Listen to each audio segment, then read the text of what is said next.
am so lucky because I've had a couple of weeks to actually study Bilahari Kausikan and to learn about him and to do a lot of his reading. And he very kindly had his press send me a copy of his latest book. So I am so excited about today. And in the invitation you received, there is a formal biography of him, but I've actually learned some other things that are really interesting that I thought I would share too.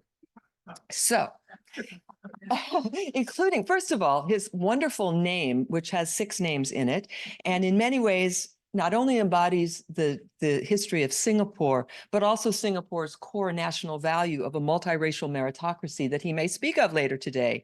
His full name is Bilahari Kim Hee Papanasam Settler Kausikan. So from that name, we have, first of all, his father, Mr. P.S. Raman, who immigrated to Singapore in 1948 from India, and ultimately became Singapore's ambassador to Indonesia and then to the USSR. Along the way, in 1965, he was the director of broadcasting at Radio Television Singapore. Now, we're still talking about this ambassador's father. It was at that time that he famously told Mr. Lee Kuan Yew, who was Singapore's founding prime minister, that a television clip showing him tearing up during a press conference in 1965 announcing Singapore's separation from Malaysia should not be edited out. And it is one of the most iconic bits of television footage you can see. And if you Google it, if you just Google Lee Kuan Yew, Malaysia, Singapore, 1965, you can see it. And it's really amazingly moving. And your father was certainly smart to keep that in there. Ambassador Kausikan's mother, Madam Lim Eng Nio, was Peranakan Chinese, and that's a term that generally refers to a person of mixed Chinese and Malay or Indonesian heritage, whose ancestors were traders from the south of China who married local women. Only I found out that your great-grandmother was actually from Brunei, not from Malaysia, what became Malaysia or from Indonesia. So again, we have multi-ethnic meritocracy here. So Ambassador Kausikan studied political science at the National University of Singapore. He went to Columbia University to do his PhD in international relations with a scholarship from Singapore's Public Service Commission. While he was in graduate school, and this is another favorite detail of mine, he wrote for the Straits Times under a nom de plume because at that time he thought he might be a journalist. His nom de plume used 2 of his names and his first initial. So his nom de plume was B. Kim Hee, if you decide to go back to the archives and look at what he was writing back then. Many years later, he recalled in an article in the Straits Times that he had thought he might be a journalist or a foreign correspondent. Well, journalism's and academia's loss was diplomacy's gain. While he was still ABD, he decided to leave Columbia, return to Singapore, and work out his bond to the Public Service Commission at the Ministry of Foreign Affairs. And of course, the rest is history. We don't want to have you end up ABD, so please work on your dissertations. I mean, yes, this is a good career path, but probably not one that I, in all responsibility, should recommend. Okay, so after, he has been Singapore's ambassador to Russia and its permanent representative to the United Nations. After the UN stint, he returned to Singapore and was made Deputy Secretary Southeast Asia for 3 years. Then he was named second permanent secretary and ultimately first permanent secretary, which is the highest rank in the ministry.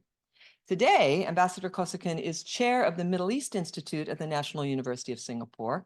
And he explained in a profile in the Straits Times, "It's a research institute I started to find out more about Jamaah Islamiyah and the influence of Middle East types of Islam on Southeast Asian Muslim communities," which is an interest of several of us here. So he's written several books. Most recently, Singapore is Still Not an Island, More Views on Singapore Foreign Policy, and it's published by, I believe, the Straits Times Press, and you can find it on Amazon. We should get it in our library. Today, he's going to speak about broad trends in the U.S. approach to Southeast Asia and the drivers of these trends in the context of global and regional developments. So after he speaks, I'm going to ask him a few questions, which is moderator's prerogative, and then we'll open up the floor to you. So Ambassador Kausikan, the floor is yours.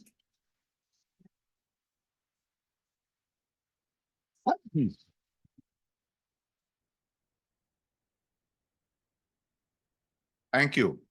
Good afternoon, everybody. That was too kind an introduction, but one small correction. I studied in the United States on a Fulbright scholarship, and I take this opportunity to thank your grandparents who were taxpayers at that time for the opportunity. The Public Service Commission of Singapore indentured me, despite the fact they spent not 1 cent on me. Okay, but that's Singapore too. Let me begin with a story. At the end of the 1980s, it became clear that Filipino domestic politics would force the US military out of Subic Bay and Clark Airfield in the Philippines.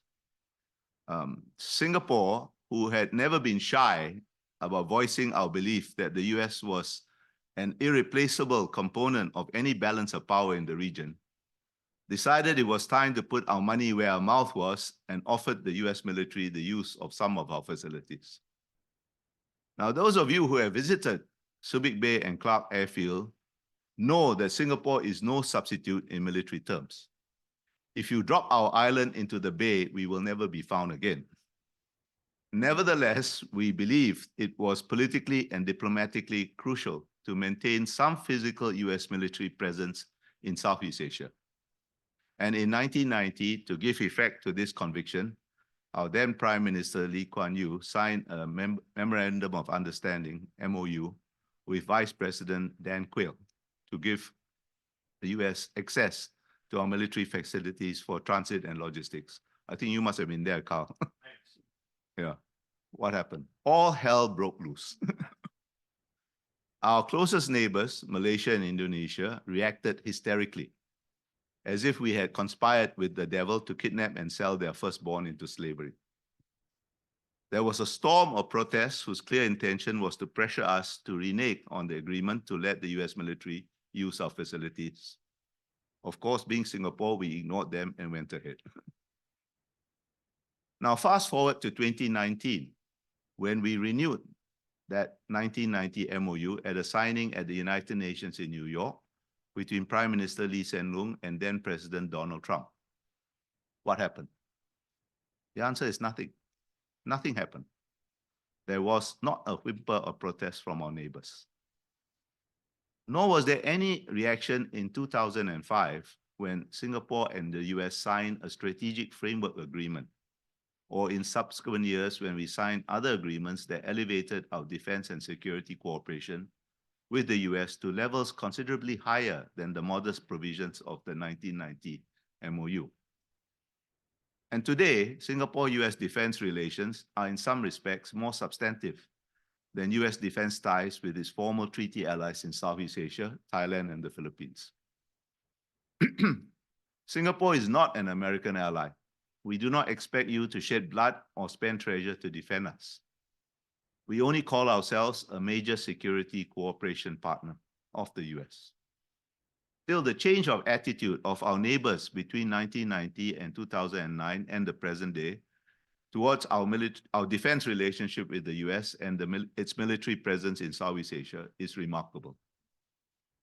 Now, I started with this story because there is a perception, I think quite widespread perception in some circles, that the US is losing out to China in Southeast Asia.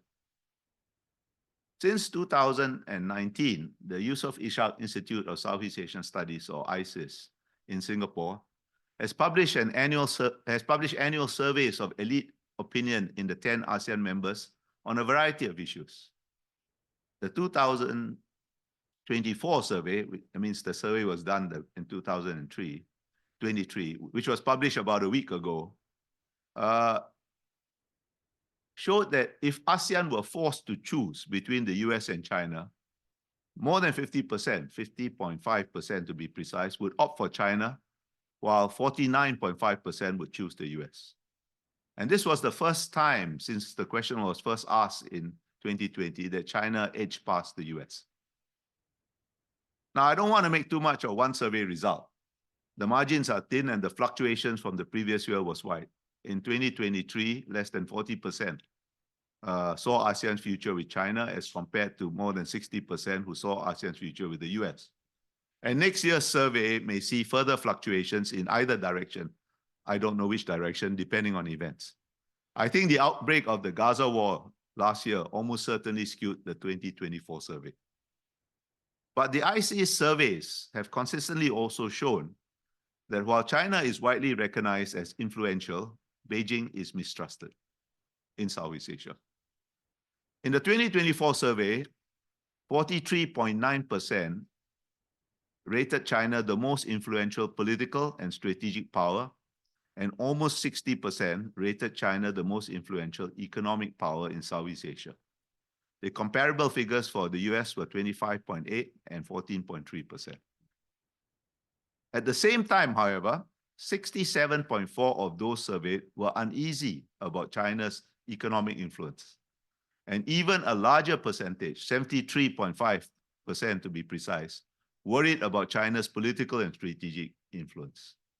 And more than half of ASEAN, had 50.1% to be precise, had little or no confidence that China would do the right thing to contribute to global peace, security, prosperity, and governance, while only 24.8% were confident or very confident that China would do so. And the comparable figures for the US were 37.6% no confidence, but 42.4% confident or very confident that the US would do the right thing. Now, notwithstanding the quite healthy confidence in the US doing the right thing and the Biden administration's increased engagement of Southeast Asia, confidence in the US as a reliable security partner has dropped, with only about 35% considering the US reliable compared to 47.2% in 2023. Yet, as far as overall trust in external powers is concerned, in 2024, 42.4% chose the US as compared to only 24.8% opting for China. But if you trust the US more than China, why choose China over the US if you had to choose? But if by now you are thoroughly confused about what people in Southeast Asia really think about the US and China, I have achieved my objective. This is only one example of perceptions not neatly lining up as you may expect. Japan has consistently been rated the most trusted power in Southeast Asia, but is also regarded as having little influence. This perhaps says more about the effectiveness of Japanese public diplomacy than anything else. Several ASEAN members, notably Vietnam, the Philippines, since Duterte's time, not just under Marcos Jr., Singapore and Indonesia have in fact improved or signaled their intent to improve defense ties with Tokyo. So why should we want to do so if we think Japan has no influence? Certainly, that is patently untrue as far as Japanese trade and investments are concerned. The real point about the IC surveys is their attitudes towards the USA and China and other external powers. The survey also covers Japan, South Korea, India, Australia, New Zealand, the UK, and the EU. The real point is that attitudes towards all powers, in particular the US and China, often seem inconsistent. And this is not because we in Southeast Asia are particularly muddle-headed. Attitudes towards external powers are complex, and the purpose of my lecture today is to explain some of these complexities. Hopefully, by doing so, I will shed some light on the future of US policy in Southeast Asia. And I thank George Washington University for giving me the opportunity to do so. And in particular, I thank my old friend, Professor David Schamberg, for suggesting that I deliver this lecture, the Gaston Sigur Memorial Lecture. It's a great honor. I only hope that after listening to me, you do not consider that it was an act of reckless folly. But the responsibility is entirely mine, and I must remind you that although I spent a long time in the service of my country, the only official position I now hold is that of pensioner. I want to leave maximum time for discussion, so I'll make my argument in very broad strokes. My focus is on geopolitics because, in my opinion, this is still at the core of security and stability in Southeast Asia, and indeed in the Indo-Pacific as a whole. If we cannot deal with the geopolitics, other matters are not likely to be dealt with effectively. I'll leave specific issues like Taiwan, the maritime disputes in the East and South China Seas to question time. But let me say upfront that I think the primary risk of conflict is through some miscalculation or by an incident getting out of hand and not by war by design. The probability of war being used as an instrument of policy in the Indo-Pacific, as Russia did against Ukraine, is, I think, low. This change of attitude towards the US military that I described at the beginning is all the more striking If you remember that all 10 members of ASEAN, including US treaty allies, the Philippines and Thailand, are members of the non-aligned movement. Since 1971, ASEAN's formal concept of regional security has been defined by the goal of making Southeast Asia a zone of peace, freedom, and neutrality, or ZOFAN. And as a step towards this goal, an ASEAN treaty establishing an Southeast Asia nuclear weapon-free zone, or SHONFIS, we love acronyms in Southeast Asia, was concluded in 1995 and entered into force in 1997. Now, of course, the idea of non-alignment has always been honored more by its breach than in its observance, even by the founding members of the non-aligned movement, who always look to their national interests first. And this is true too of ASEAN. In Southeast Asia, security has always been defined and managed nationally. What ASEAN may or may not do is only a supplement to national policies. As occurred during the kerfuffle over our 1990 MOU, ASEAN's regional security concepts like ZOFAN and SHONFIF has also been convenient means of pressuring Singapore, and I sometimes think that is their real utility to some of our ASEAN brothers. Now, ZOFAN and SHONFIS are impractical but dangerous ideas based on the assumption that if major powers could somehow, how was never really explained or examined, be persuaded to forbear from getting involved in the region, milk and honey would flow. It ignored the inconvenient fact that two major powers, India and China, are contiguous to Southeast Asia. And in 1971, the latter, China, was actively supporting communist insurgencies in all the original five ASEAN members. Singapore diplomats of my generation spent a lot of time gutting ZOFAN and SHONFIF of all substance before we went along with them. Singapore has always been an outlier in that we have always maintained that stability in Southeast Asia is only to be found in balance, and that a foreign military presence, first British as part of the US global network of allies, and after the British withdrew their forces east of Suez in 1971, the US alone, a foreign military presence was a necessary condition for maintaining the regional balance. In fact, in 1967, our first foreign minister, Mr. S. Rajaratnam, almost walked out of the meeting drafting the Bangkok Declaration when Indonesia and Malaysia insisted on the removal of foreign bases as a condition for establishing ASEAN. A compromise was eventually found, but it was a close-run thing. Fast forward again. The formation of the ASEAN Regional Forum, or ARF, in 1994 and the East Asia Summit, EAS, in 2005 marked a subtle, unannounced, but significant shift of the regional security concept in the direction of balance. Both the ARF and the EAS invited all major powers to involve themselves in discussions on regional security rather than trying to exclude them. I don't think the political significance of these forums, often derided as stock shops, in this respect is fully understood. The notion that the US is an irreplaceable component of any regional balance began to enter the mainstream, as almost all ASEAN members did what they could to improve their own defense and security ties with the United States. Only Myanmar, Laos, and Cambodia were exceptions. The shift of attitude is not complete. ZOFAN and SHONFIS remain on the books. Some Southeast Asian foreign ministries still seem almost nostalgically attached to these ideas, even as their defense establishments have moved to improve defense ties with the US. Domestic politics still imposes constraints on what some ASEAN members are able to do or are prepared to acknowledge doing with the US in defense and security. I don't want to push the point too far, but in this respect, what Singapore is able to contribute to openly and publicly anchoring the US military in Southeast Asia is now at least tacitly regarded as something of a regional public good rather than just an eccentric Singaporean attitude.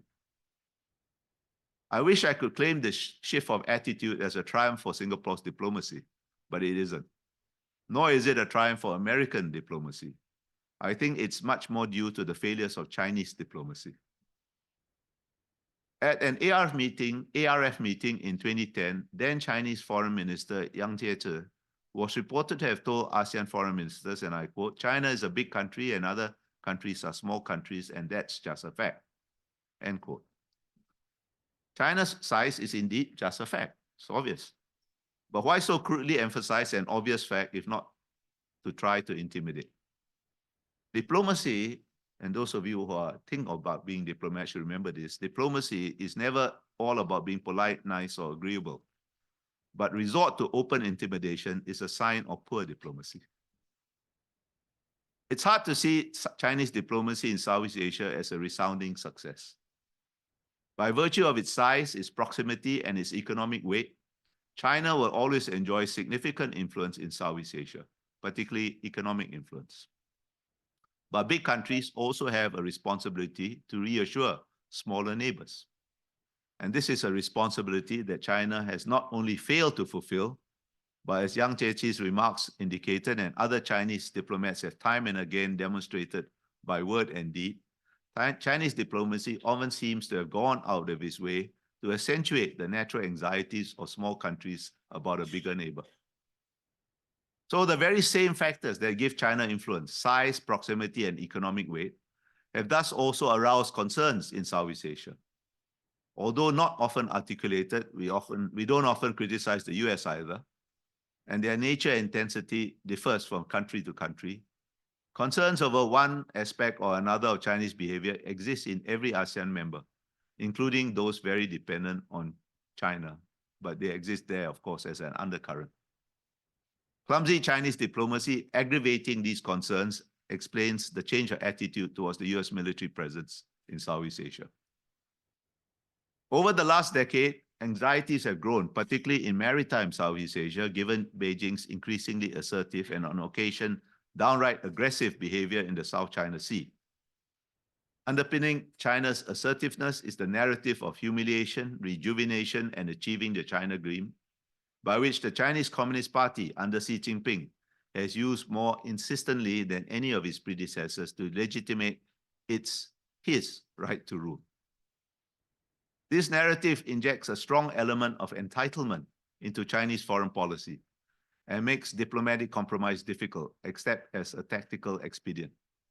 After all, if I'm only reclaiming what is rightfully mine that was taken from me when I was weak, why should I compromise? Why should I not be assertive when reclaiming my property? What will my own people think of me if I am not assertive? The Chinese Communist Party has nothing credible to replace this legitimating narrative, but it is a diplomatic handicap. To win respect, a great power needs something more than a complaint of victimhood and a demand for restitution. As a possible indicator of the increasing acceptance of balance as the basis for stability, despite the official caution of most ASEAN governments towards the Quad, the ISIS survey showed that in 2023, more than half of those surveyed agreed or strongly agreed that strengthening the Quad was positive and reassuring for Southeast Asia. And in 2024, 40.9% believed that cooperation of the Quad would be beneficial to the region, and 32.2% thought it would complement ASEAN's own efforts. Only minorities of those surveyed thought the Quad would provoke China, about 7.4%, or force China to choose sides, 7.9%, or threaten ASEAN centrality, 11.5%. Now, as a general rule, I take any survey with a large dose of salt. They are useful only as general indicators. Still, what the ISIS survey does show is that while the shift of attitude towards the US military presence is real and important, it is not the whole story. There's a tendency among more simple-minded analysts to draw straight-line correlations between economics and influence. And underlying this tendency is a somewhat insulting and perhaps ethnocentric assumption, so deeply held that it's usually unconscious. The assumption being that us poor natives are either so terminally naive as not to know our own interests, or so irredeemably corrupt as to sell our souls for a mess of pottage. Straight-line correlations between economics and influence completely ignores what has been and still is the most potent force in Southeast Asia since the early 20th century: nationalism. Except for a short and historically exceptional period of Japanese occupation during the Second World War, Southeast Asia has never fallen under the sway of any single external power. Never. Nationalism overcame colonialism, it overcame communism, it overcame well-meaning but naive attempts to impose Western theories of political modernization, nationalism shaped all Southeast Asian political systems into their own distinct paths. With two very tragic exceptions, nationalism guided Southeast Asian states through the dangers of US-Soviet and Sino-Soviet proxy conflicts. Even Southeast Asian regionalism, ASEAN, is premised on harnessing nationalism and not, as in the European Union, on a futile attempt to overcome it. Nationalism underscores a fundamental but often ignored aspect of international relations among sovereign states. And that is, even the weakest state in the most dire of circumstances is never entirely without agency. This is inherent in the very idea of sovereignty and international relations as a complex system comprising many feedback loops between sovereign states. Whether a state has the wit to recognize the opportunities and the capability and skill to seize the opportunities to exercise agency are, of course, different matters. But in principle, there is always some agency. Otherwise, Singapore would not exist and I would not be here talking to you. Some of you might think that would be a good thing. I know you're thinking that, Carl. Thucydides' too often quoted dictum, the strong do as they please and the weak suffer what they must, is usually taken as axiomatic of realism. But I've always thought it simplistic. Thucydides' axiom is only crude realism, better described as fatalism. Crude realism is sometimes not very realistic, and fatalism is often fatal to small states. The two tragic exceptions I mentioned a moment ago are Laos and Cambodia in the 1960s and early 1970s. Both, in effect, followed Thucydides' bad advice and surrendered their agency by first adopting a passive form of neutrality, laying low and hoping not to be noticed.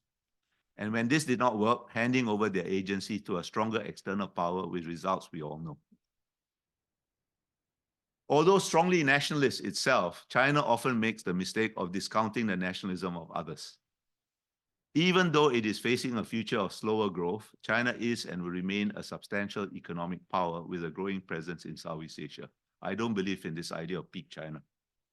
But Beijing relies too much on its economic weight as a diplomatic tool, and Chinese diplomats and scholars sometimes appear somewhat puzzled and frustrated when trade, investment, and aid, not to mention what I shall politely call off-the-book payments, does not win trust in Southeast Asia.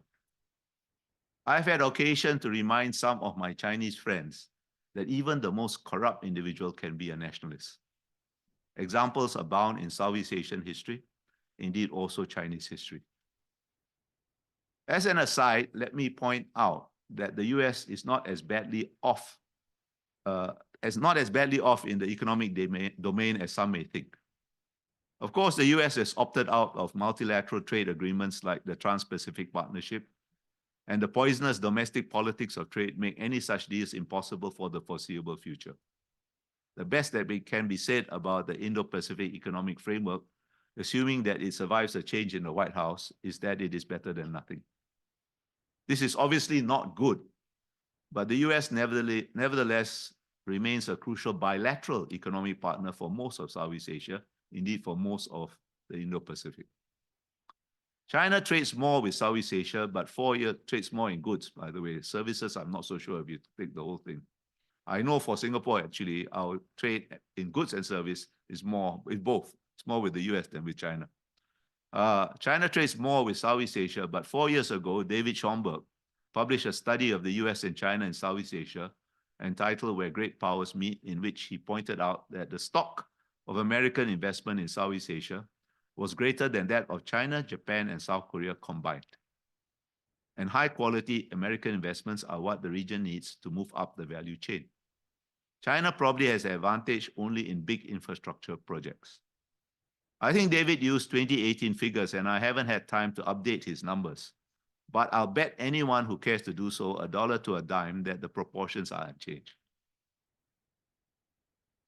But I digress from my primary argument. This is not merely that the correlation between economics and influence is more complex than usually assumed, but much more fundamentally that the choices in Southeast Asia, or for that matter anywhere else, are seldom binary. There's been a strong tendency in American policy to see Southeast Asia as a blank sheet on which you project your own hopes and fears. These hopes and fears are more often than not expressed in binary terms. If the region is not free, it's going red. If Southeast Asian Muslims are not moderate, meaning pro-Western, they must be plotting terrorism. If democracy is not advancing, it must be in retreat. And most recently, if Southeast Asia does not align itself with the US, it must be falling under Chinese domination. This simplistic cast of mind has often got US policy into trouble in Southeast Asia, as during the Vietnam War. It's perhaps more understandable under current circumstances, where strategic competition between the US and China is undoubtedly the single most important geopolitical issue confronting the world, coloring almost every other international issue.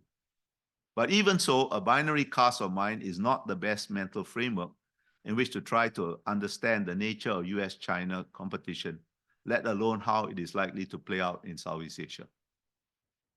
Now, some of you, I see some familiar faces here, some of you have heard me say this many times before, but it's a crucial point, and I'm afraid you will have to endure listening to me say it yet again. And this is what I have to say. One of the most intellectually lazy and misleading ways of describing US-China competition is to call it a new Cold War. There are superficial similarities to US-Soviet competition of a different era, but the trope of a new Cold War fundamentally misrepresents the nature of US-China competition. US-Soviet competition was between two systems, connected only tangentially. The purpose was to see which system would replace the other. But the US and China compete within a single system in which they are the most important components, connected to each other and others by a dense and complex web of supply chains, the like of which has never existed before in world history. In fact, the very metaphor of a chain is a bit misleading because a chain is essentially a very simple linear structure. What you have in the world economy today is more akin, the better metaphor is of a tree. A very complex root system with a trunk leading to branches, leading to smaller branches, leading to twigs, leading to capillaries in the leaf. And there's a whole forest of these trees, densely growing together. Now, the US and China may want to dominate the system, but the objective of their competition cannot be the replacement of one system by another, as during an earlier period of US-Soviet competition, because the US and China are both vital parts of the same system. Wanting to dominate the system as China seems to want to do, or trying to preserve dominance as the US seems to want to do, is not the same thing as seeking systemic change. China is one of the system's main beneficiaries. In fact, the essence of many complaints about China's international economic behavior seems to be that whether by fair means or foul, China has been too successful. Whatever you may think of China's means, there is no strong incentive for Beijing to kick over the table. You only kick over the table if you are losing. China is certainly aggressively revanchist in the East and South China Seas, but to call it revisionist or a systemic competitor is an overstatement to my mind. The US and China seek to mitigate the vulnerabilities of their interdependence by trying to deny their rivals certain technologies, diversifying supply chains, or by trying to become more self-reliant. But they are not likely to succeed except partially. Disentangling the web of supply chain is a daunting task, easier said than done. Whether they like it or not, the US and China will continue to be substantially connected and compete on that basis. In 2023, despite all the restrictions on technology and reorientation of supply chains, the total volume of US-China trade was US dollars 575 billion. Now, this is a reduction from the previous year, which was 690 billion, but still substantial. And I suspect the slowing down of the Chinese economy has something to do with the reduction of the figures. I don't know, this is just a guess. But barring a catastrophic event, such as a major war, I think it is highly improbable that this complex web will entirely bifurcate into two separate systems, except in some specific domains. Globalization is under pressure and will slow and become patchy, but apocalyptic scenarios of its collapse lack credibility to my mind. Now, the dynamics of competition within a system are different from the dynamics of competition between systems as existed between the US and the Soviet Union. Most essentially, competition within a system is complex, not binary, and the web that entangles all of us in its meshes has blurred the distinction between friend and foe. That complexity is not going to be erased by forcing it into a binary ideological straitjacket, such as the contest between democracy and authoritarianism, which the current administration is wont to emphasize. Domestic American politics may make the framing of the issue in this way necessary, but it is diplomatically counterproductive as it narrows rather than expands potential support and convinces only the already converted. In complexity, there is greater opportunity to exercise agency. The countries of Southeast Asia will take those opportunities in accordance with their interests and insofar as their capabilities permit. They may not always succeed, but that is in principle what they will try to do. It's a mistake to think that just because there is now better appreciation of the US role in maintaining the regional balance in Southeast Asia, this will necessarily translate to alignment of interests across all domains with US interests.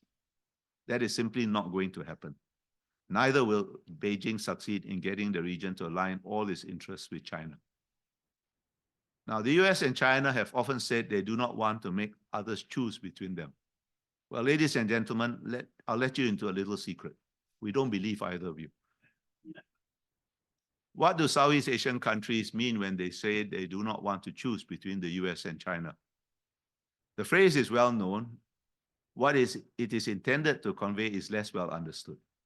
It does not mean being neutral, because neutrality is not a unilateral act but needs to be respected by others, and it's not self-evident it will be respected in Southeast Asia. It does not mean maintaining equidistance between the US and China. And it certainly does not mean being passive in the midst of great power competition, because historically, as I mentioned, that has been disastrous for those foolish enough to attempt it. Not wanting to choose is a dynamic and proactive strategy. It requires continual alertness, agility, the ability to assess situations clinically, and a laser-like focus on your own national interests. Let me illustrate this with regard to my own country. When Singapore says we don't want to choose, and we are among the most assiduous users of the phrase, it means we will choose according to our interests in different domains, and we see no need to line up all our ducks in one direction or another. In the defense and security domain, we have clearly chosen the US and the West generally and made that choice long ago. But some of our political interests are more compatible with Chinese attitudes, for example, on certain interpretations of human rights, and the latitude so-called universal rights allows other countries to involve themselves in our internal affairs. And as far as economics is concerned, we are positively promiscuous.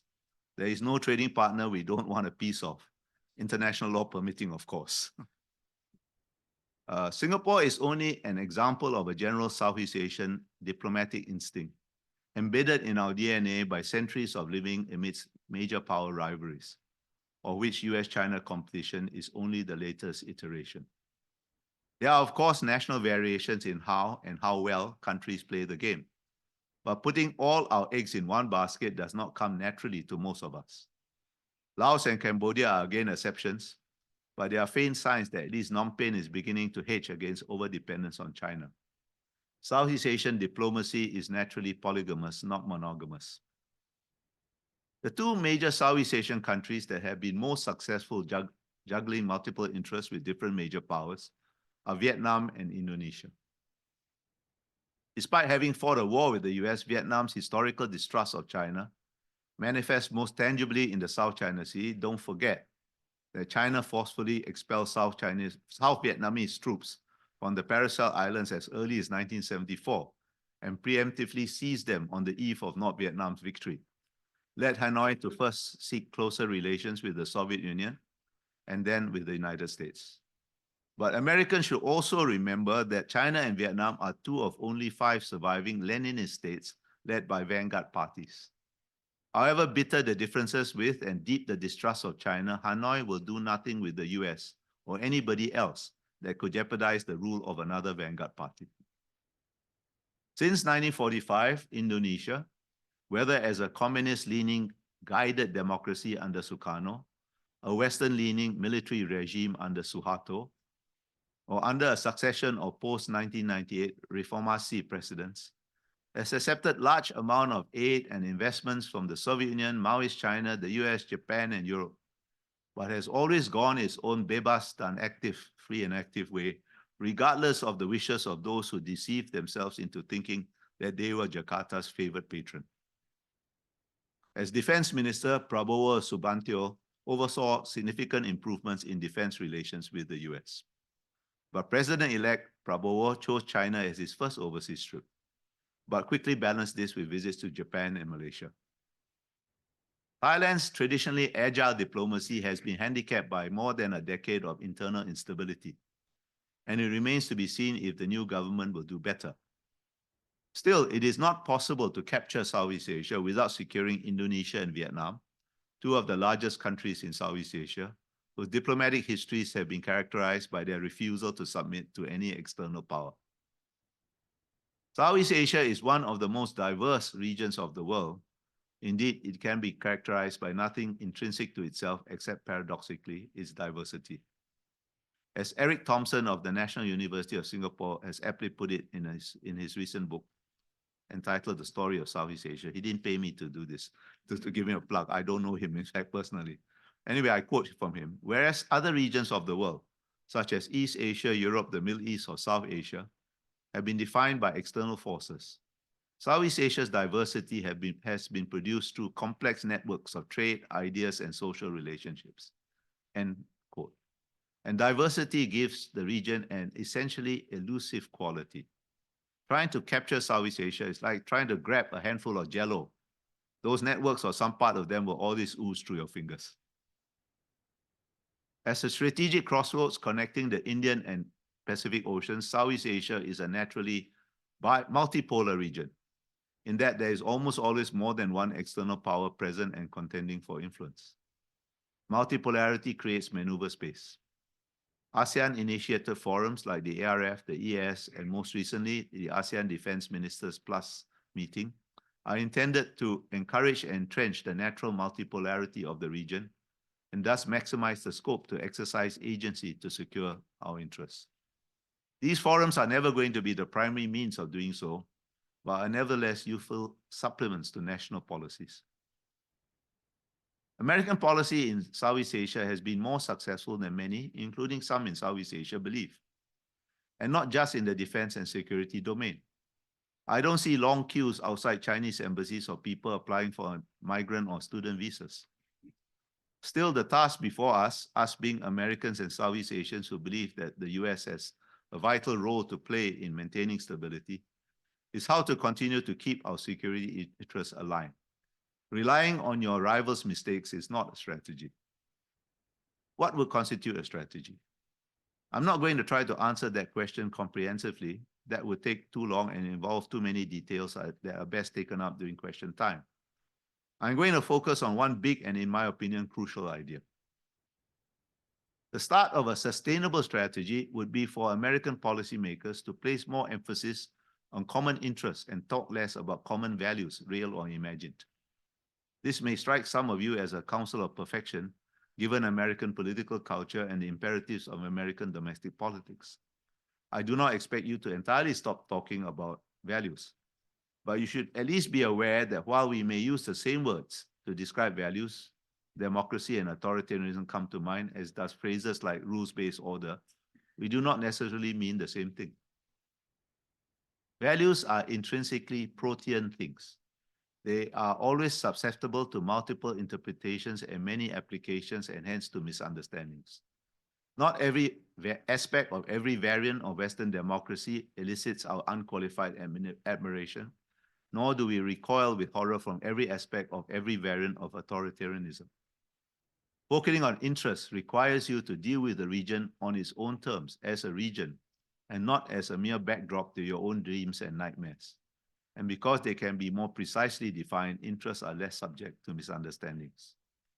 Now, I don't want to push the distinction between interests and values too far, because values are interests to those who hold them. But values are interests to those who hold them regardless of whether you agree with their values, and even if you find those values abhorrent. It's a mistake to think your values are the only valid ones. It should not be any consolation to you that China makes parallel mistakes. It's particularly important to avoid thinking of your values as the only valued values when dealing with a Leninist state like China, which is organized on such different political principles and in addition is also culturally remote from the West. I hope we all no longer believe that economic reform will lead to political convergence. The purpose of reform in a Leninist state is always to strengthen the party and consolidate its monopoly of power. But we nevertheless all have to deal with China. And because we all have to deal with China, regardless of what we may think of its system or policies, one critical interest we should have in common should be the understanding that there is nothing to be gained by demonizing China. You should compete with China or any rival and do so as robustly as necessary. As I have emphasized, only the US can maintain the balance needed for stability and better understanding of that reality has won you support. But demonizing China will be counterproductive and could lose you support. Whatever their anxieties about China, nobody, not just in Southeast Asia, but across the entire Indo-Pacific, will join you in demonizing China. Sorry, join you in demonizing China, not even your closest allies. I spent close to 40 years of my life trying to persuade American friends with absolutely no noticeable success that your weird and wonderful political system is not as well understood in Southeast Asia as some Americans may fondly imagine. More often than not, your domestic politics is misunderstood, and very often the lack of understanding causes what your elected representatives do or say for domestic reasons to undermine American policy. And this lack of understanding is thus a strategic liability. Senator Tom Cotton's grilling of the ethnic Chinese but Singaporean CEO of TikTok in February this year is a case in point. Senator Cotton conflated ethnicity with nationality and strongly implied by his questioning that he believed all ethnic Chinese were loyal to the Chinese Communist Party. That he saw domestic advantage in doing so was clear because he proudly posted clips of his performance on social media. And performance it was, because knowing a little about this country and its politics, I don't personally think the good senator is really as ignorant or as racist as he appeared, because he has lobbied hard for a Singapore Air Force detachment to be deployed to his home state of Arizona. And why should he do this if he really thinks we are all working for the Chinese Communist Party? But most Singaporeans and others in Southeast Asia who watch his antics on TV don't understand American politics. Senator Cotton has been much more effective than any Chinese agent in reinforcing the negative image of the US that Chinese Communist Party propagandists try to promote. So don't demonize China, but neither should you demonize yourself. American intellectuals, in which category I include journalists and sundry other pundits, not all of whom would thank me for doing so, tend to be self-critical, sometimes overly so. On the whole, being self-critical is a positive attribute, but there can be too much of a good thing. I've been reading about the decline of America since I was a graduate student at Columbia University in the late 1970s. At that time, the Upper West Side, or indeed New York City as a whole, wasn't the best introduction to America. Believe me, it wasn't. But you are still here, and New York City today is almost a different city. Rejuvenation is not a Chinese monopoly. The US has serious problems, and I'm not suggesting you emulate the Chinese Communist Party and whitewash them. But a steady drumbeat on negativity cannot be without effect. The US has great strengths too, and we need to hear more about that. A balanced view is important, particularly in an election year when there is at least an even chance that Mr. Donald Trump may be elected. That prospect is so unhinged, some American intellectuals, they sometimes sound like Wang Hunning, gloating over the decay of the American polity. I'm not personally convinced that the political polarization and the culture wars you are experiencing today are the worst that you have endured and overcome. The attack on Capitol Hill on 6 January 2020 certainly wasn't America's finest hour, and politics and society are undoubtedly polarized. But is the present political disarray really worse than the political turbulence that included several assassinations that I have observed in my lifetime during the 60s and 1970s? I only watched part of one historical episode mainly from afar. What is clear is that you not only survive that episode of serious internal discord, which was only one of several in the 248 years the United States of America has existed, but have continued to thrive. Why? There's a simple fact about America that is not particularly well understood in Southeast Asia, and I dare say in many other countries across the Indo-Pacific. That fact is that America was founded by people who fundamentally mistrusted strong government, and that mistrust still forms an essential part of American political culture. Politics always matters, but it perhaps matters relatively less in the US than in most countries. The first big and enduring takeaway I gained from studying your country a lifetime ago, the second big and enduring takeaway is a taste for bourbon. But the first is that the most important things about America, the essential sources of your strength, creativity, and resilience, do not necessarily reside in Washington, D.C. They stem from civil society and civic institutions, from your major corporations, your great universities and research laboratories from Wall Street, and from the main streets of the 50 states. Now, I'm not arguing that what happens in this town can be ignored. The disruptions that a big and powerful country can cause when ill-led compel attention. Still, your strengths, creativity, and resilience are often not because of what happens in DC, but often in spite of DC, and those who have overlooked this fact about America have often not lived to regret their omission. Many Americans take this idea that the most important things about the US do not necessarily happen in Washington, D.C. for granted. But it is not an idea that is instinctively grasped by most Southeast Asians, because all our political cultures equate good government with strong central government. Therefore, your politics, and even more so your criticisms of your politics, whether by the media or academics, always risk being fundamentally misunderstood, taken more seriously, or perhaps literally is a better word, than may have been intended. To borrow a phrase from Mr. Xi Jinping, you need to tell America's story better. I don't mean to preach to you about having faith in your own country, and if I've come across that way, I apologize. My point is only that even if Mr. Trump is elected again, America or the world will not end. Pre-Trump America was not some pre-lapsarian paradise. There wasn't great enthusiasm about the second Obama administration's foreign policy in Asia, even among US allies. Not everything the Trump administration did in foreign policy was wrong. Maybe he did it by accident, but it wasn't wrong. And there are clear continuities between the Trump administration and the Biden administration, particularly in China policy.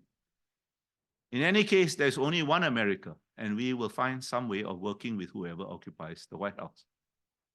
American intellectuals can help by not forgetting and continually reminding your elected representatives that in an age when most people everywhere get most of their information from social media, when the distinction between information and opinion has been blurred, even in the traditional media, when both information and opinion have become forms of entertainment, and when technology has given influence operations formidable new tools, strategic competition is as much psychological as material.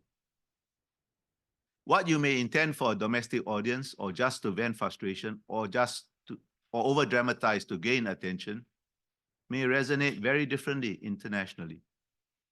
I recalled a while ago America's historical resilience. A historical perspective is all the more crucial when the temper of our times is to focus on the immediate. We all pay far too much attention to events and not enough attention to the processes in which all events are embedded.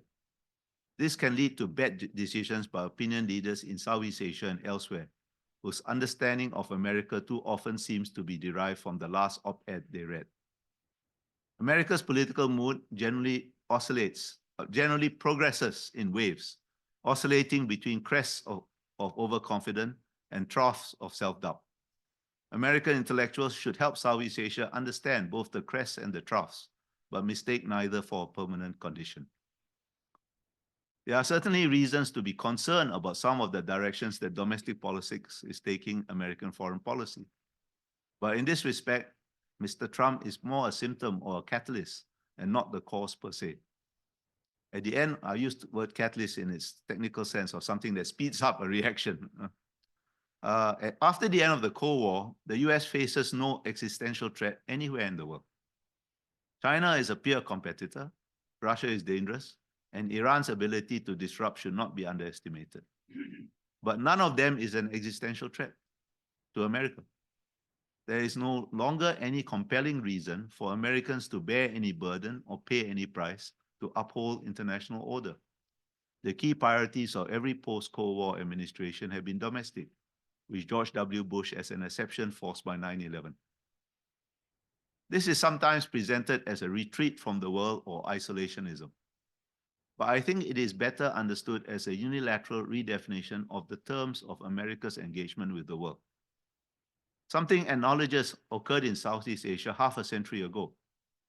After it was forced to cut its losses and withdraw from Vietnam, the US shifted from direct intervention to maintaining equilibrium in Southeast Asia as offshore balancer, with South Korea as an exception that sooner or later is bound to be corrected. The US has been remarkably consistent as offshore balancer in East Asia ever since. After the withdrawal from Afghanistan, which I agree could have been more elegantly conducted, something similar is occurring in the Middle East. And even as I speak, the US is playing the role of offshore balancer in the Gulf, quite successfully, in my opinion.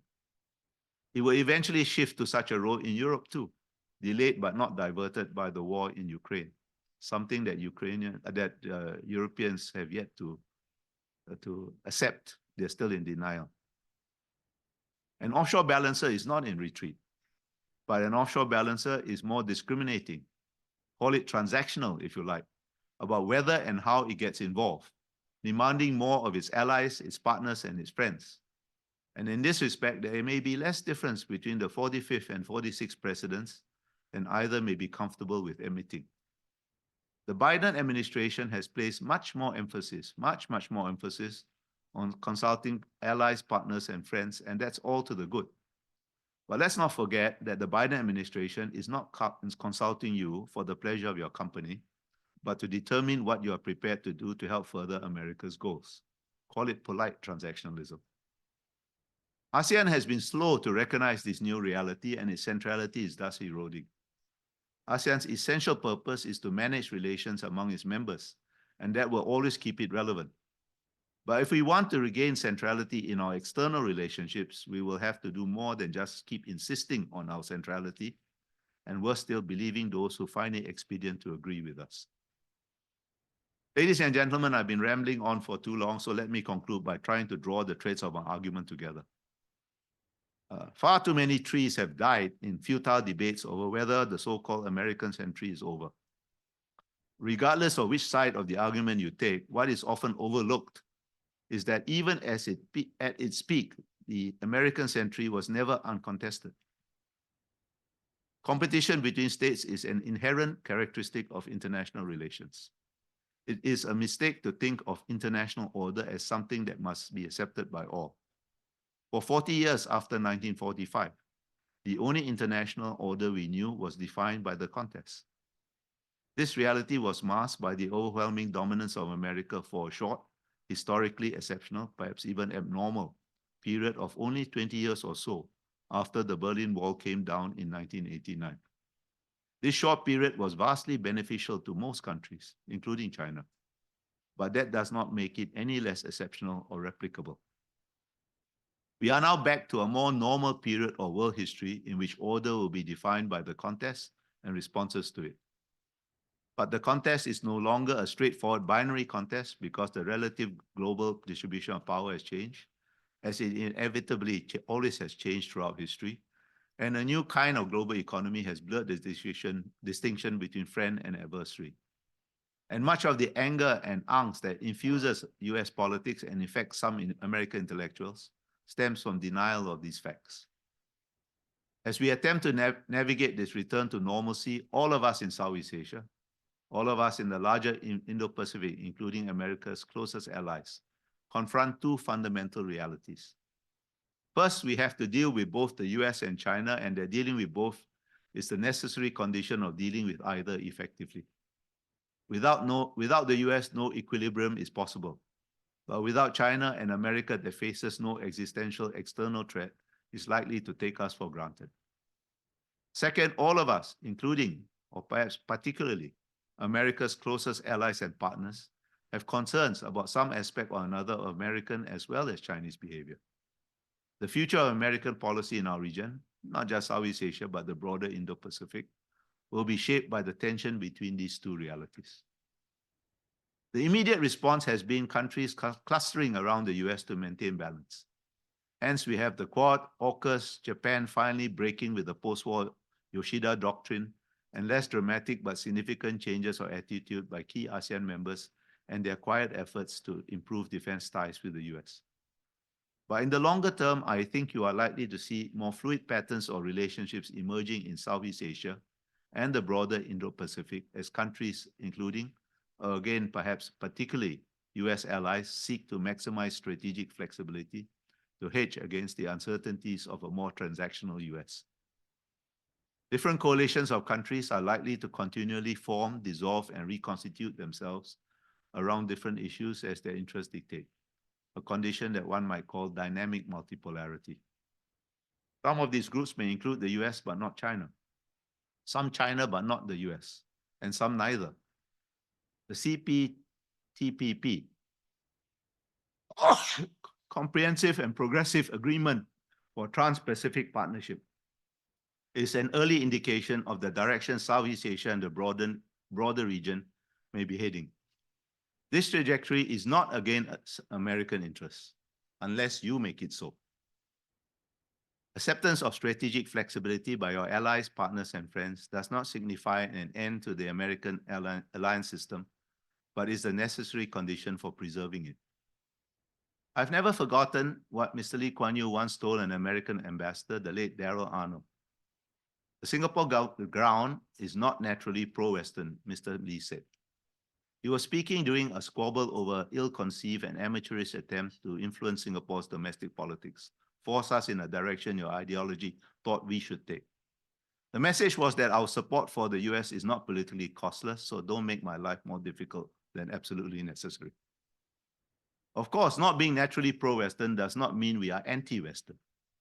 But if not being naturally pro-Western is true of a small city-state whose survival and prosperity has always depended on being open and connected to the world, what do you think attitudes are in the hinterland of other much larger and relatively less internationally exposed Southeast Asian countries? Think about it. You will turn the region against you only if you resist rather than accept Southeast Asia's natural propensity for omnidirectional and flexible alignments.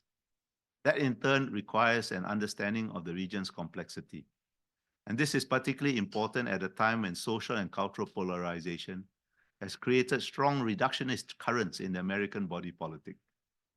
It is a crucial function of American universities and public intellectuals to help your politicians and policymakers resist the temptation to succumb to these reductionist tendencies. And that, in essence, is my message to you this afternoon. Ladies and gentlemen, thank you for listening to me so patiently. I'll now be happy to take your questions.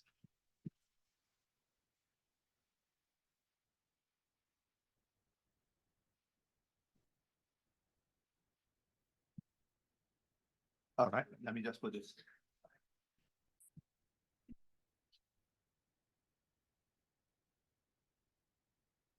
Great talk. Thank you so much.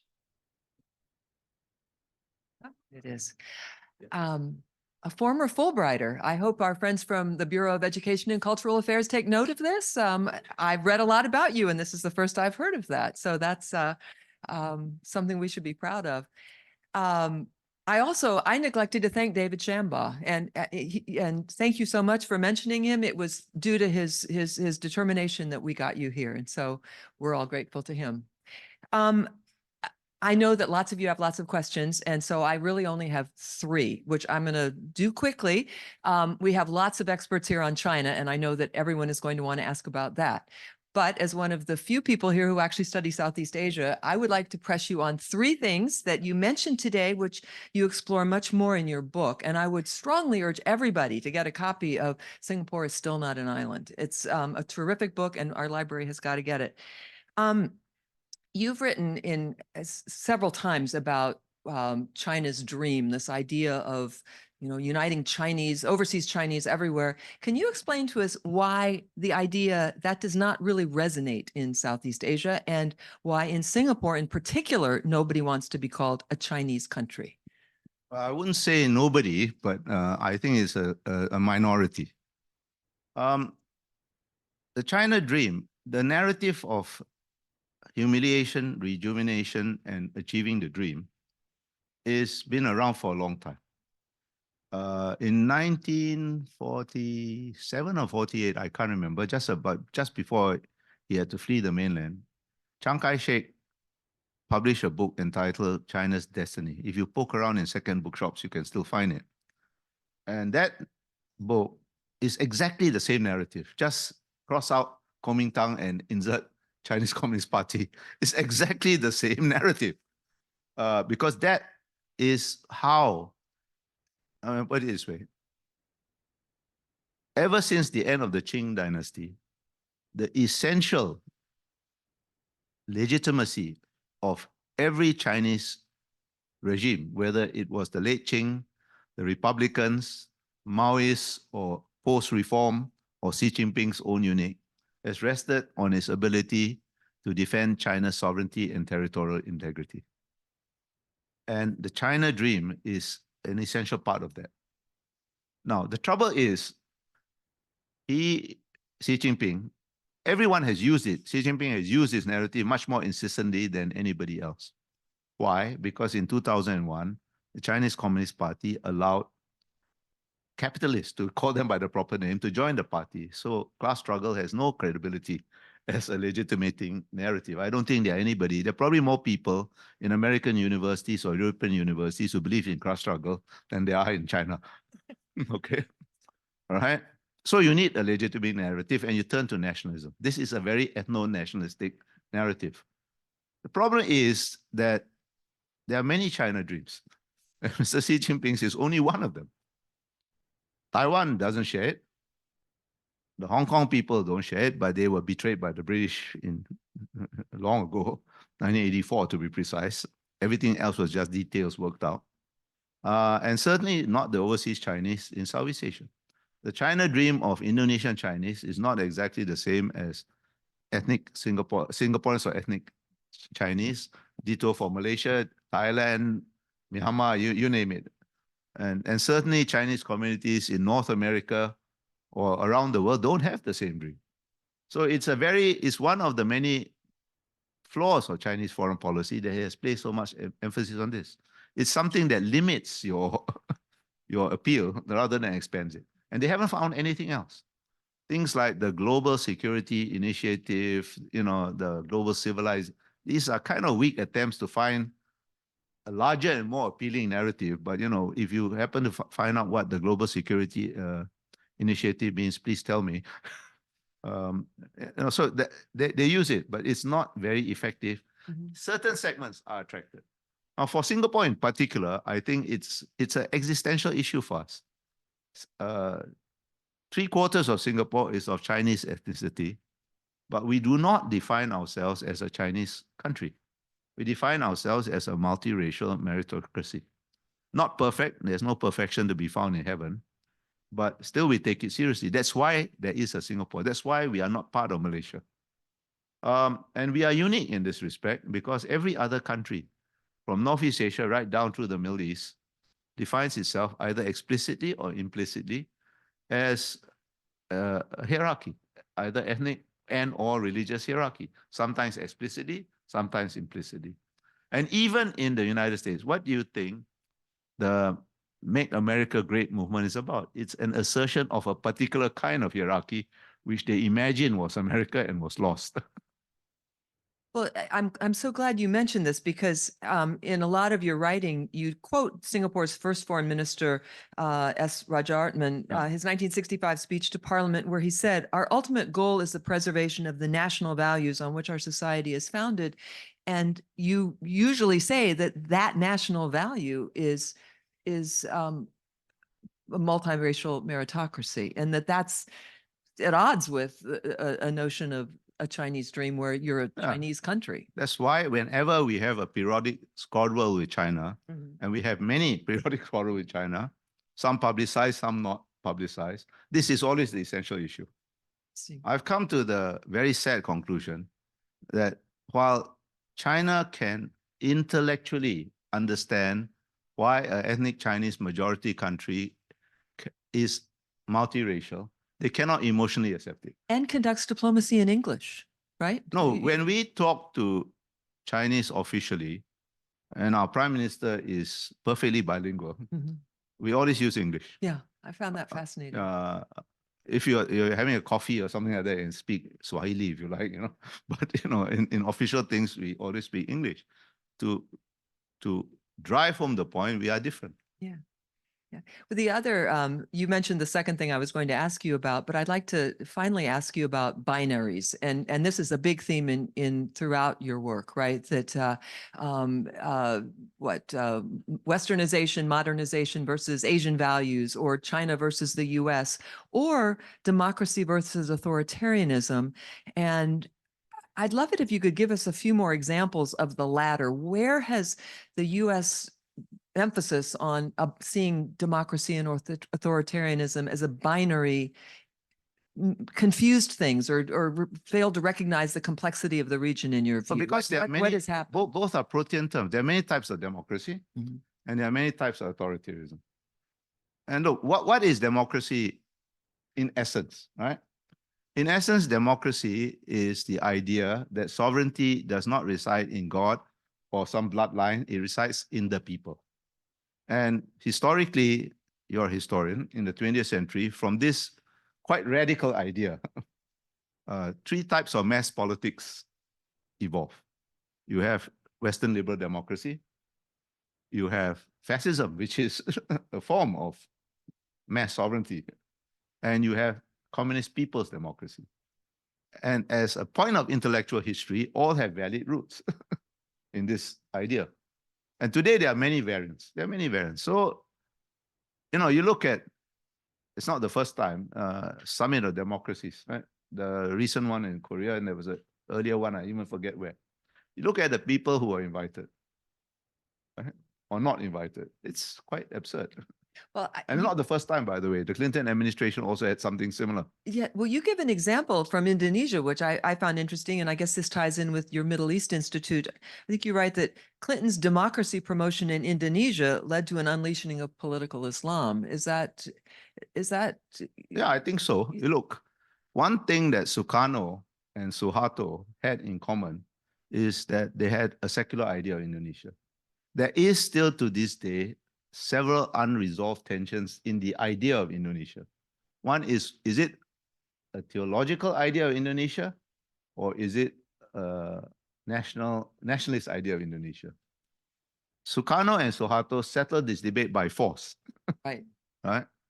But it's still there because the minute Suharto felt it bubbled to the surface with remarkable resilience, given that it was suppressed by force for 40 over years. Right? And that is still the essence. That is still a very key issue in Indonesian politics. Jokowi is trying to reverse. All Southeast Asian Muslim communities have been influenced by very essentialist, Wahhabist, Salafist variants of Islam from the Middle East. Right? Malaysia is gone. I don't think it can be reversed there. But Indonesia is still fighting a battle. You know this. Right, right. He calls it Islam Nusantara. Whether he would succeed or not is, I think, going to be a very consequential thing with strategic implications for Southeast Asia. And of course, Prabowo has worked both angles on that. No, every Indonesian, no, the genie is out of the bottle to this extent. There is no way you can get elected in Indonesia these days, and Jokowi too, without using at least the symbols of Islam. Well, we can probably continue this conversation later, right? and and I'm sure that everyone has many questions. So could you raise your hand and then tell us who you are? And yes, go ahead. Thanks for speaking to us today, Ambassador. Would you please identify yourself? Tell us if you're a student. I'm a graduate student here. My name is Reese Bro, and I'm Director of ASEAN Affairs with the Organization of Asian Studies here at GW. So my question, given the increasing minilateral security networking, how do you see ASEAN maintaining its legitimacy going forward on security matters? Well, ASEAN has never been the only kind of form of regionalism or form of regional architecture. Whether you're talking about East Asia or Indo-Pacific or Asia-Pacific, this is a very complicated region. And I think the regional architecture is best conceived of not as a single structure, but as multiple overlapping frameworks and forums. And that's what you see these days. Now, ASEAN will always have a role, as I mentioned, because its essential purpose is to manage relations among its members. Now, we are not a happy band of brothers singing in perfect harmony, and if we were a perfect a band of brothers singing in harmony, there would be no need for ASEAN. But you need some mechanism to manage these very primordial diversities that characterize Southeast Asia, or race, language, or religion. These are never going to go away, and you need to manage them. That's the essential purpose. Managing external relationships has always been secondary. Sometimes we do it better, sometimes we do it not so good, and now is one of the latter times. We keep talking about centrality, but what is centrality in essence? Centrality in essence is making yourself useful, right? And we have been slow to adapt to some of the things I've talked about this afternoon, and therefore we are less central. But there is always going to be a role. There's going to be a role for ASEAN. There's going to be a role for BIMSEC. There's going to be a role for the SCO. There's going to be a role, and a better appreciated role, for the American alliance system. So I don't see that it's another binary, either or. It's not ASEAN or nothing, We'll be all in deep trouble if it was ASEAN or nothing. Okay. You're really the master of the pithy statement, and you've written several times, ASEAN's basic consensus is always to have a consensus, even if it is only a consensus of form. Yeah. And that, sometimes people kinda take our works. consensus too seriously, and they don't understand why we agree on something. It's not that we really agree, but we at least have It's a to form. pretend to agree. It's Other a very questions? Southeast Asian thing, you should know this. Yeah. A very Indonesian thing, actually. Other questions? Yes, you in the back, sorry. Thank you. Hello, I'm an undergraduate student of LA School, and I have a question about your definition of the Chinese dream. Like, do you think Chinese dream is just only a dream of China, or this kind of dream is shared by all East Asian nations under the influence of Confucianism or under the influence of the mandate of heaven? Like these nations, like Japanese Empire, they under this influence, they all want to reach a regional hegemony if they have possibility. Do you think is this logic? Well, I think you are right historically that Japan at least had this dream, but you see where it got them, right? It didn't end happily for Japan. And you must understand that the Chinese dream is essentially, I wouldn't even call it hegemonic. I would call it a hierarchical dream, right? The trouble is there are at least 3 countries I can think of that have substantially adopted traditional Chinese political culture, but are not Chinese. An essential part of their identity is not being Chinese. They are Japan, both Koreas, and Vietnam. Right? You So it's impossible to achieve that dream region-wide. It will be resisted. It is being resisted. Another one of your binaries is hierarchies versus spokes and wheels. Well, hierarchical systems versus horizontal systems. Right. And, no, okay, I start back. I start from the perspective of my own country. Small countries, and when I was in charge of the foreign ministry, I never tired of reminding young officers of this. Small countries have no intrinsic relevance. Relevance is an artifact created by human endeavor and maintained by human endeavor. And to be relevant, of course, you have to be economically successful and so on, but you have to be extraordinary. If you are just a normal country, why would anybody want to deal with you rather than larger countries? And what makes us unique is the way we organize ourselves. There is not one single other country in all of, from Northeast Asia down through Southeast Asia, South Asia to the Middle East, that does not organize itself hierarchically. I know China, for example, has 56 nationalities. But the Chinese way, and that's why they cannot understand Singapore. The Chinese way of dealing with minorities is always to make them Han. Right? Keeping some for touristic purposes. And China is a hierarchy of Han and party members over non-Han and non-party members. That is, to quote Mr. Yang Jiechi, just a fact. Indonesia has Pancasila. It is in principle horizontally organized, but in practice, it is pribumi over non-pribumi, Java over outer islands, and so on and so on. You know this better. Malaysia is explicit. It's written into the conclusion, into the constitution. And I could go on, but that is our value proposition. And that is why, as much as we would like a good or at least stable relationship with China, this is an existential issue for us, and we must fight. If whenever the Chinese try to impose their idea of the China dream on us, and they do periodically. Other questions? Yes, Yvonne. Hello, thank you, Ambassador. It has been a very enlightening conversation with you. My name is Yvonne Oh. I'm a program coordinator here at George Washington University. And my question to you is, how can Southeast Asian countries sort of protect their own interests? If our groupings, I'm from Malaysia, if our groupings are to reach a consensus, but not necessarily have a consensus, but how do we protect our own interests against these two dominant forces, the two elephants who are fighting for influence? Can we use, say, a regional transformation in digital technology, the way we collect data with AI? Can we use some of that to protect our own interests? In principle, it will help. At least it won't hurt. But in practice, the differences of capability are so great within Southeast Asia, I don't see it being a practical proposition. As I mentioned a couple of times in my lecture, in Southeast Asia, the primary means of advancing your defense security interests has always been national. Regional is always a secondary, a supplement. And I think that will continue as far as I can see. The solutions are different. Singapore, Indonesia, Malaysia, Thailand, there are different solutions. But the goal is more or less the same. I don't take it amiss, but I just was in Malaysia not so long ago. And I'm always struck, and I can understand why. Malaysian Chinese,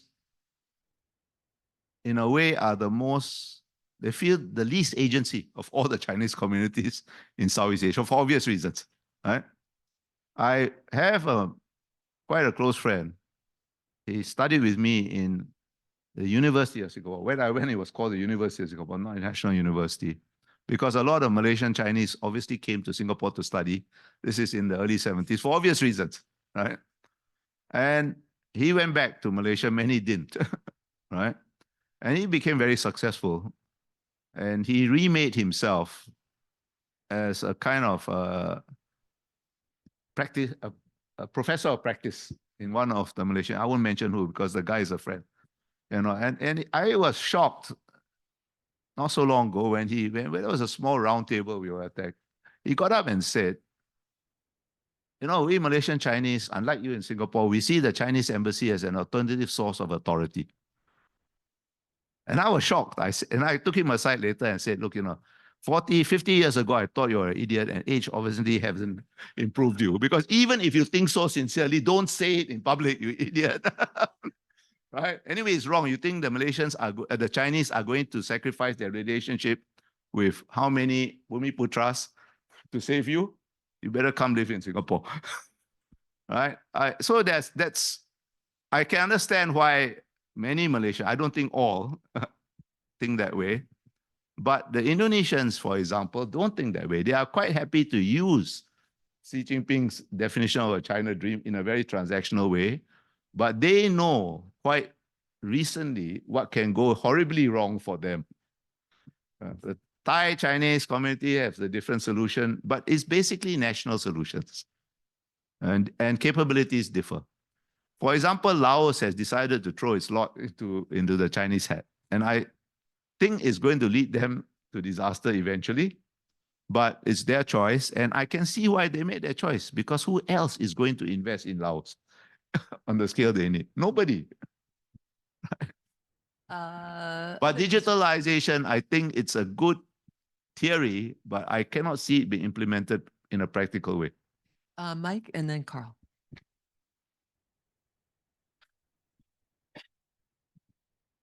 Michael Macetic, a local journalist and also a GW alum of many decades ago. You mentioned that in the Cold War time, or since the Russian Revolution, that the Soviets wanted to replace one global system with another. In Washington at the moment, and you sort of addressed this, there's been a lot of talk, well, the Chinese want to replace the international order, the world order that's existed since 1945, based largely on American influence. Is that a wrong interpretation? I think it's an exaggeration. I think the Chinese are the major beneficiaries of the system that evolved in that short, exceptional period of overwhelming American dominance for about 20 years or so after the end of the Cold War. But since they are the major beneficiary of the system, I don't see, as I said, that first they don't have the capability to replace it, right? I think what they want to do is to shift America out of the center of the equation and occupy some of that space, if not globally, at least regionally, right? I don't think they will succeed for the reason I gave in answer to the Chinese gentleman's question. And I don't see that they set aside capability. I don't see that they have an interest in kicking over the table. As I said, they are doing pretty well.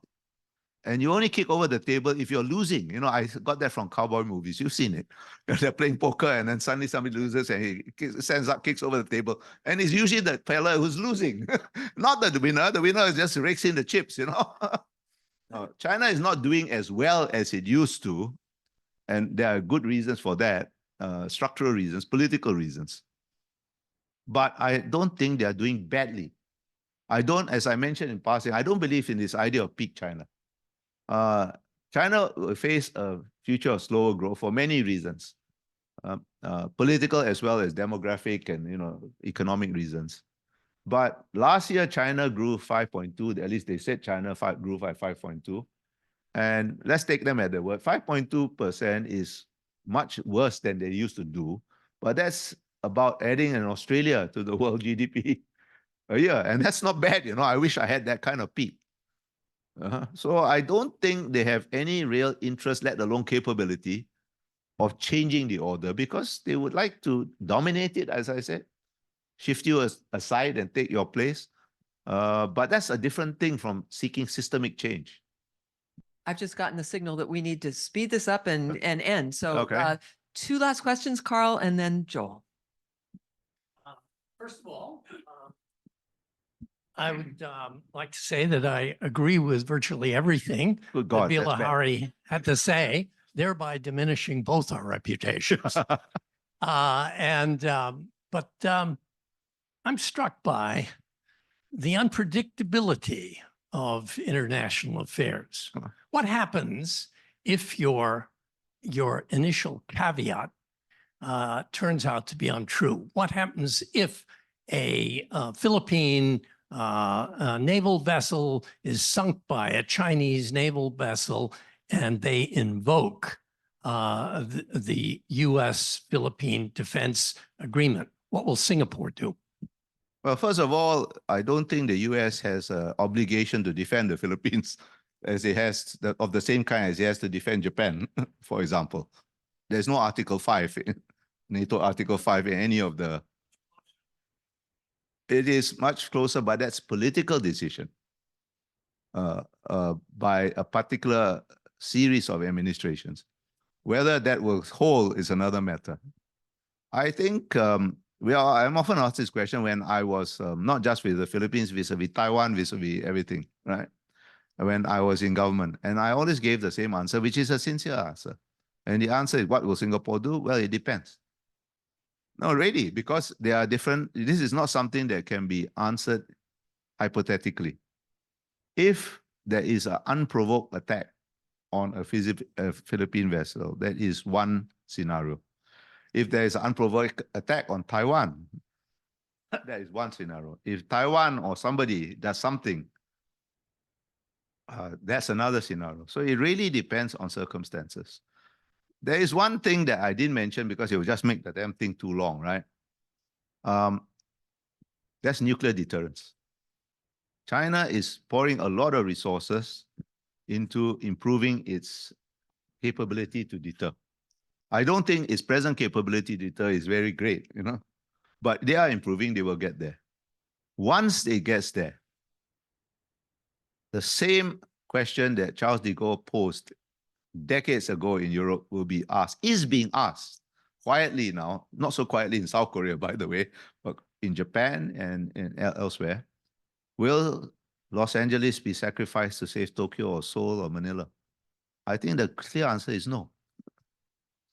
So what is the implication of that? The implication of that is, I believe, eventually, I don't know when, but maybe within my lifetime, provided I've given up smoking.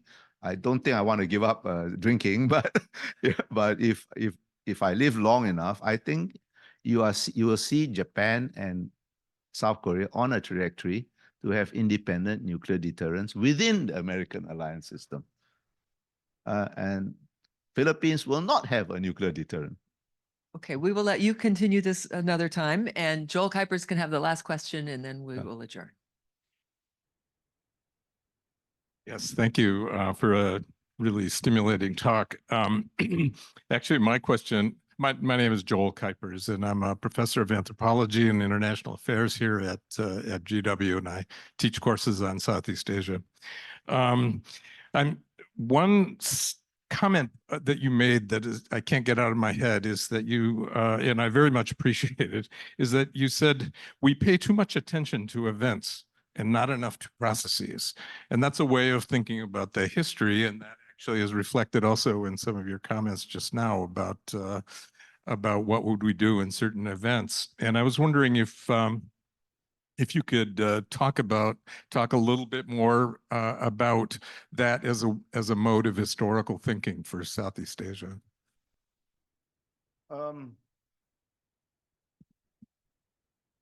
I guess you have to look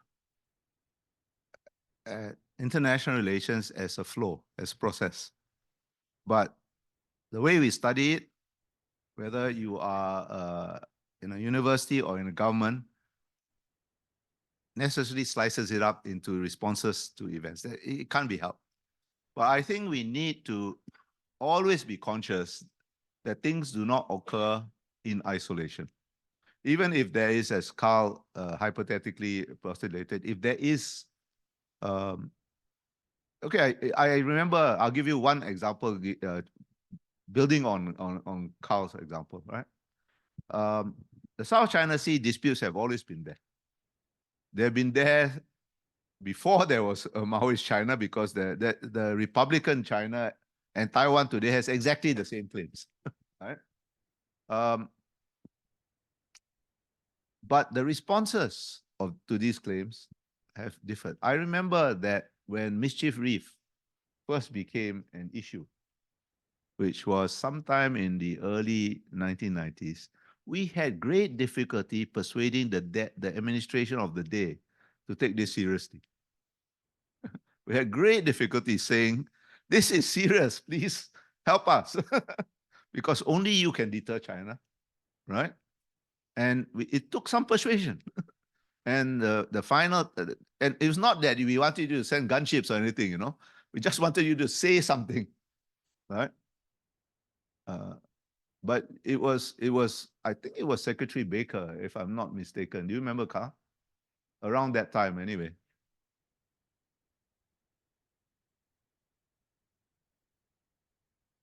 Okay, anyway, okay, it's after the Bush, but anyway, I remember distinctly, we had great difficulty even in getting the Americans to make a statement.